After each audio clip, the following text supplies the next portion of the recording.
Friends, இன்னைக்கு சிறகடி Kashi promo வந்து release ஆகிருக்குது. என்னெல்லாம் இன்ட்ரெஸ்டிங்காக நடந்துச்சு அப்படி சொல்லிட்டு பார்க்கலாம்.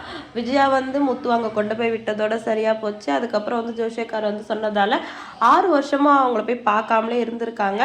எப்படி வந்து கட்டாயப்படுத்தி கொண்டு போய் விட்டாங்களோ அதே மாதிரி 6 திரும்பவும் அங்கேருந்து அவங்கள கட்டாயப்படுத்தி கூட்டிகிட்டு வராங்க. முத்துவுக்கு வந்து அவங்க பாட்டியை விட்டுட்டு வர மனசில் நான் இங்கே இருக்கேன் அப்படின்னு சொல்லவும் கேட்காம கூட்டிகிட்டு வராங்க. கூட்டிகிட்டு வர விஜயா வந்து முத்து மேலே அவ்வளோவா பாசம் இல்லாமல் மனோஜை தான் விழுந்து விழுந்து கவனிக்கிறாங்க. இது மேற்கொண்டு வந்து முத்துவோட மனசில் பாதிப்பை ஏற்படுத்துது. மனோஜ் மேலே வந்து அவங்க அம்மா ரொம்ப பாசமாக இருக்கிறத பார்த்துட்டு முத்து கோவம் வருது. அதனால மனோஜ் கிட்ட வந்து முத்து வந்து சின்ன வயசுலேயே சண்டை போடுறாரு.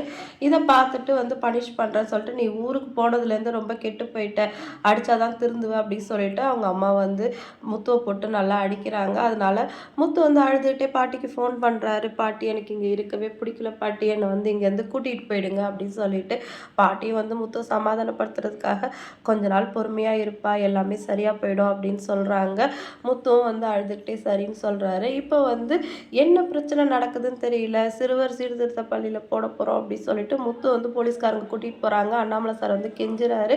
இருந்தாலும் வந்து போலீஸ்காரங்க விடுறதா இல்லை. விஜயாவும் வந்து ஏன் இப்போ அவங்கக்கிட்ட கெஞ்சிட்ருக்கீங்க, போய் தொலைட்டு விடுங்க, அப்போ தான் வந்து அவன் திருந்துவான் அப்படின்னு சொல்லிட்டு ரொம்பவே கூலாக பேசுகிறாங்க. ஒரு அம்மா வந்து ஒரு பையனை வந்து போலீஸ்காரங்க கூட்டிகிட்டு போகிறாங்களே அப்படிங்கிற பதப்பதப்பாக அவங்களுக்கு கொஞ்சம் கூட இல்லை.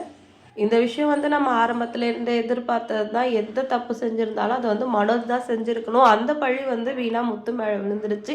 ஆனால் வந்து எதுக்காக வந்து அவர் மனோஜை காப்பாற்றணும் அப்படிங்கிறதுக்காக உண்மையை மறைச்சாரு. சின்ன வயசில் என்ன தப்பு நடந்துச்சு, எதனால் வந்து இந்த பழி வந்து முத்து மேலே விழுந்துச்சு அப்படின்னு சொல்லிட்டு நம்மளும் வந்து அவளாக காத்துட்ருக்கோம். என்ன நடக்க போகுது அப்படின்னு சொல்லிட்டு அடுத்தடுத்த எபிசோடில் பார்க்கலாம்.